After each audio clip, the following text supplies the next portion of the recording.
Open the ISS application in your device. Go to Schedule section and click on Start Schedule under Schedule 1. Page for Schedule 1 will be displayed. Now click on Start Schedule.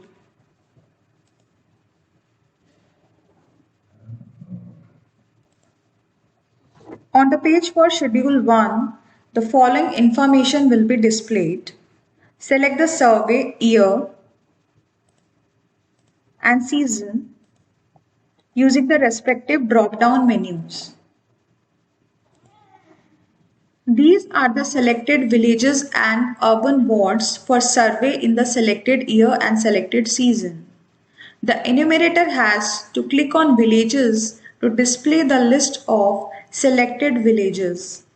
Similarly, click on urban wards to display the list of selected urban wards.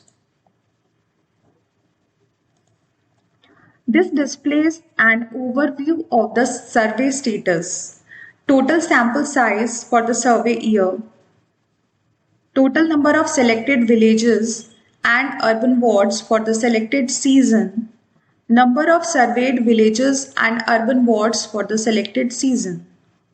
Please note, on the list, some villages or urban wards displayed in blue color denotes that they are selected for detailed survey.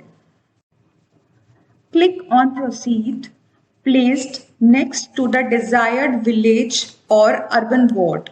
This will display the survey form for Schedule 1.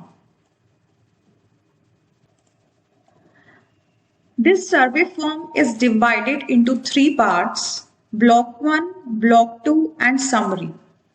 Block 1 is the general information about selected village or urban ward.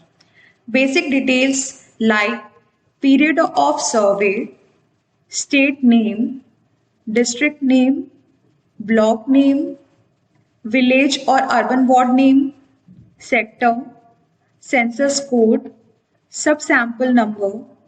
There is no need to enter any information in this block. After verifying the details, click on Next to switch to Block 2.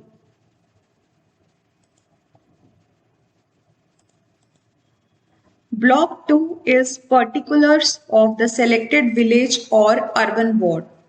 Data are to be recorded for each of the 19 items mentioned below. In Field 1, enter total number of households as per the latest population census.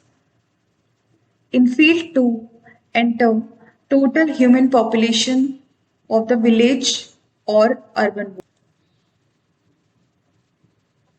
In Field 3, in case of Hamlet group formation, the user needs to provide the Hamlet group name number. Please note, the Hamlet group number for the first Hamlet group should always be 0. For the second Hamlet group, the user needs to enter the group number. Hamlet group say H3 is selected, then 3 is to be recorded against second Hamlet group number.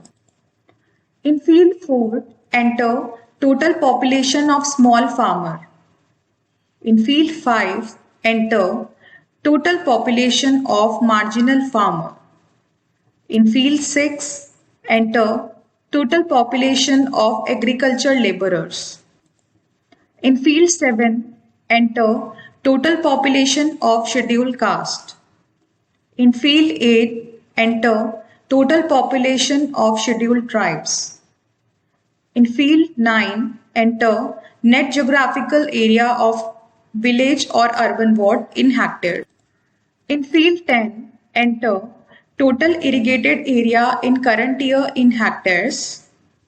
In Field 11, enter total irrigated area in last year in hectares. In Field 12, enter total unirrigated area in current year in hectares. In Field 13, enter total unirrigated area in last year in hectares. In Field 14, enter area under fodder crops in hectares.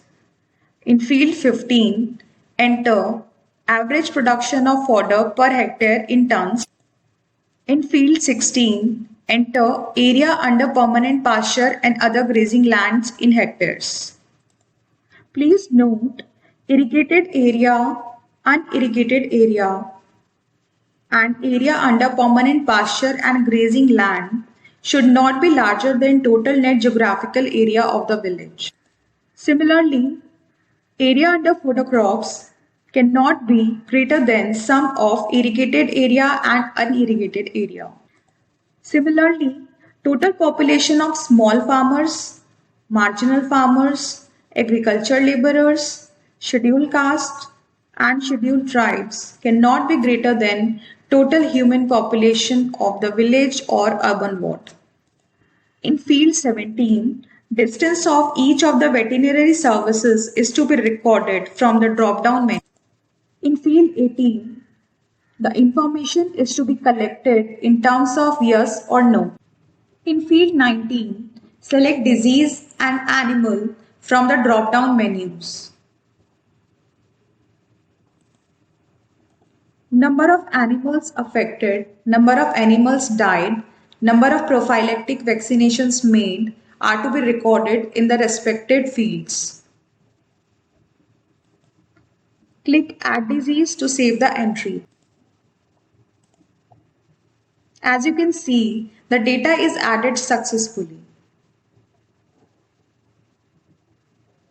Please note, clicking on Add Disease will save the entry and append an empty disease section to the form for adding another disease. If in case no new disease has to be added, the form can be left empty.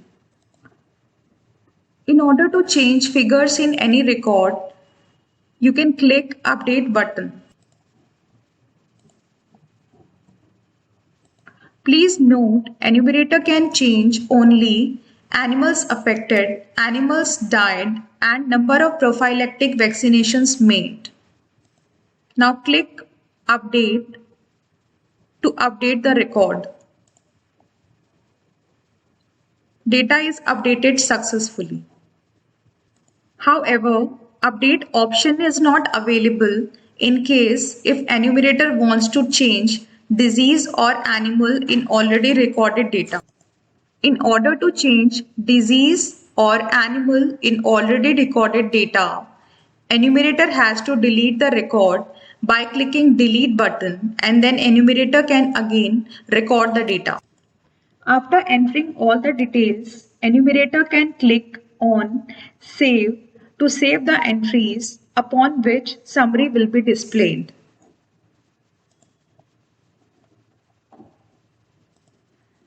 Here, a summary of all the entries is displayed.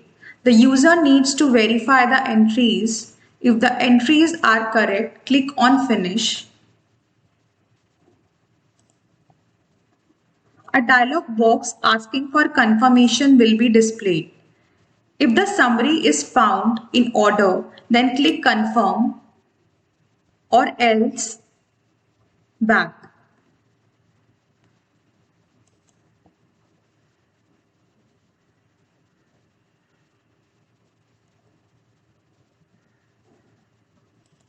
The village or urban ward for which the Schedule 1 is complete are marked as done. Similarly, the same steps will be followed in order to fill the data for remaining villages and urban wards. This is the end of Schedule 1.